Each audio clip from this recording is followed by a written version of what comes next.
Hello everyone. So today I am going to make a very basic typography t-shirt design because I was making some advanced level t-shirt designs in some of my previous videos and I thought to just come back to the typography. So the basics of t-shirt design is the typography, how you are placing your text that is going to represent a good or a bad design. It doesn't matter how qualityful graphic you are using. If your text is not good enough, then your design will not look good. So I'm going to use this as my text here. I'm going to target the the after pandemic situation, like the virus, but I am not going to add any virus graphic here or any name like COVID-19. So I'm just going to use this message to target my audience. So this is a message I take from Google, and this I just thought to add with this design. So the basic of this design is I'm going to make this 2020 in my focus. This should be the focus text of me. Then this one will be the, like, this bye bye is saying, we are saying to 2020, so that's the concept here. We survived. I'm going to use this one as just in the bottom place. So as this, for this kind of design I always start with making a circle here. Okay, so before that let's finalize the fonts, which font we are going to use here. So for this part and this part I am going to use like a, okay, let me just use the geared syllab font because that's a good font. Geared syllab bold, I am going to use this one but in all caps like this. Then this 2020, this 2020 I'm going to use the same font here, geared syllab in same size but bigger, because this is the focus point of my design here. Now for this text here, this bye bye, I want to make it something like a script font, a curvy font. So let's try maybe destined. Okay, that's not that much scripted. So I'm using Joseph Sophia font here. Okay, let me give you the name, guys. So Joseph Sophia, I like this font, really good font. So I'm going to use this in my this design, and I like this font because this, for this custom shapes of the font, I get some requests, like sometimes I find people are trying to find which font supports this kind of graphics or how to make them. So this is just basically, you can of course make them, but these are some fonts support this kind of open type options. So this Joseph Sophia font is one of them. So I'm going to use that in my design. So for like adding this kind of hand sources in your design, you need to first of all select your letters one by one. And how to do that? Press shift T on your keyboard. You can see me pressing here shift T.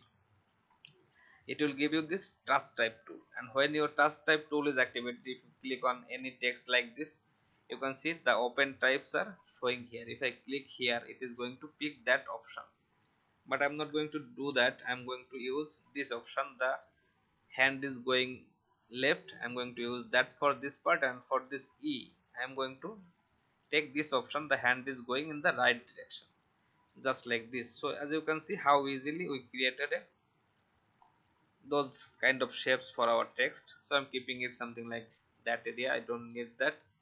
So for this graphic here, I'm going to place it something like this, or just maybe take a ellipse, make it something like this.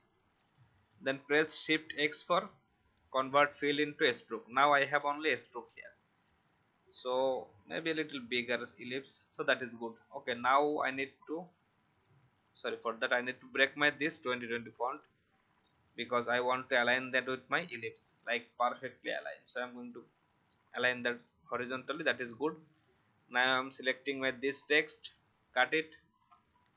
I'm going to use my type on path tool, the simple one. If I click here anywhere on the ellipse, I can simply press Ctrl V.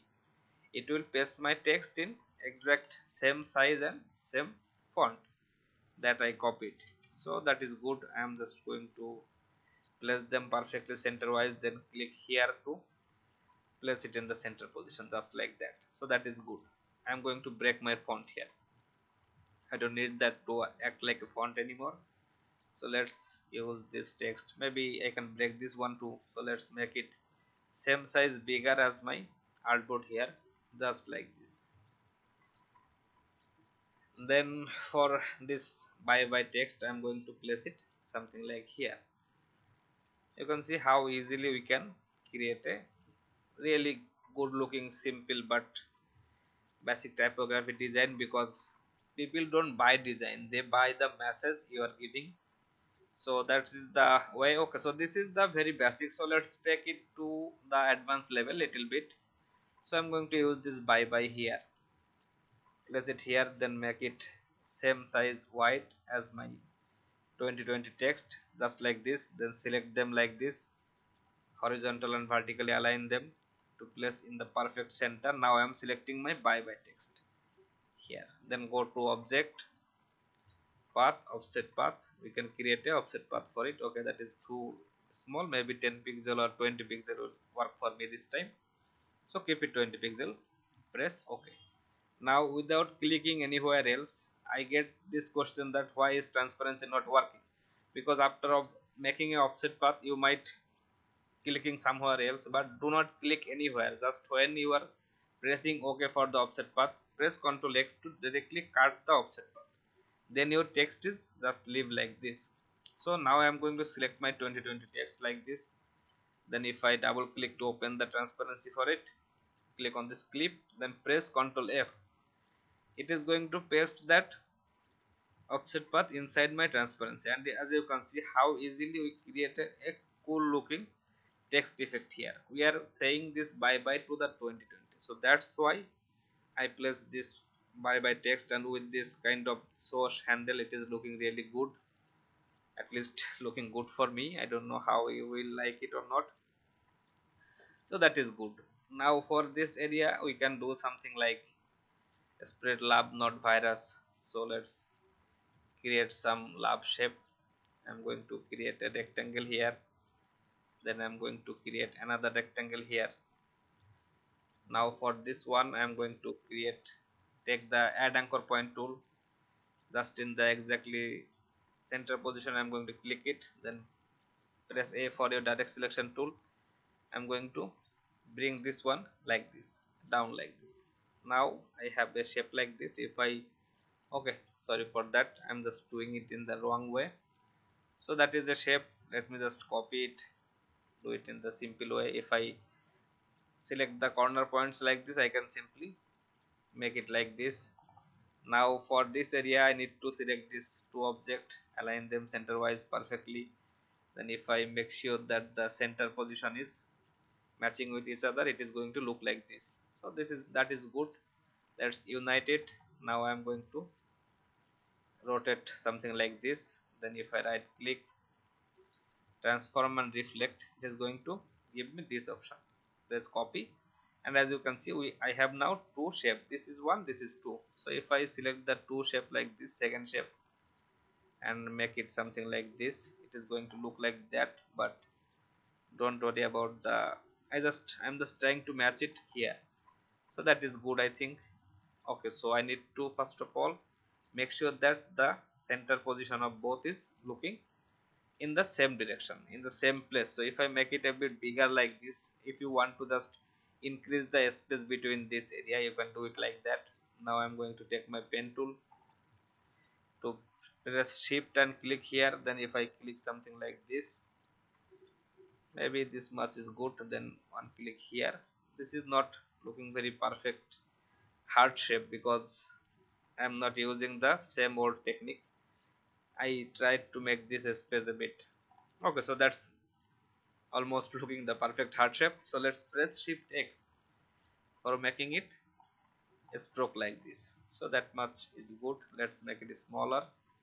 So I'm going to use this in this area, something like this.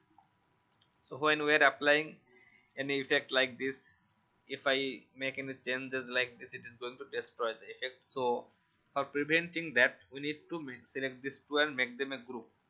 Then whatever we will do, those will not move from that position. So I'm selecting my heart shape here, just rotate it just a bit, something like that. Now right click, transform and reflect, press copy. Now I have two copy of that heart shape, just like this. I'm just trying to, okay, let's make it a bit smaller, this one. So that is good. Now for this area I want to hide this part, so I can simply select this two, press shift M for shape builder. If I press alt and click here, that is going to be removed. So this is my final design for this video, guys. I hope you understand how easily you can make a cool looking t-shirt design with just using some simple text and shapes. You don't need to just go for a premium vector works every time. As you can see, I am expanding everything because I want everything in one color, like in black color. So that is what I am doing here. Then I will make one, this is black, and then I will make a white version of this design. Then you easily get to design. Okay, so whoever is practicing my design, if you are guys going to just practice it as it is, then I am going to stop sharing my client works. I will not share any client work I am doing. I will just make design from my imaginations, because I don't want you to practice my client work. I told that this is for my client, but still some people are copying that design. So don't do that. If you are making a design, then probably you are going to use that in your portfolio or somewhere else. You are sharing in Facebook profile ID, so that's bad for me. So if you do this, I am going to stop sharing my client works. I'll just share designs like this. So I hope this one will give you some idea, guys, how easily you can make a typography style t-shirt design. So see you in the next video, guys. Thank you everyone, have a great time.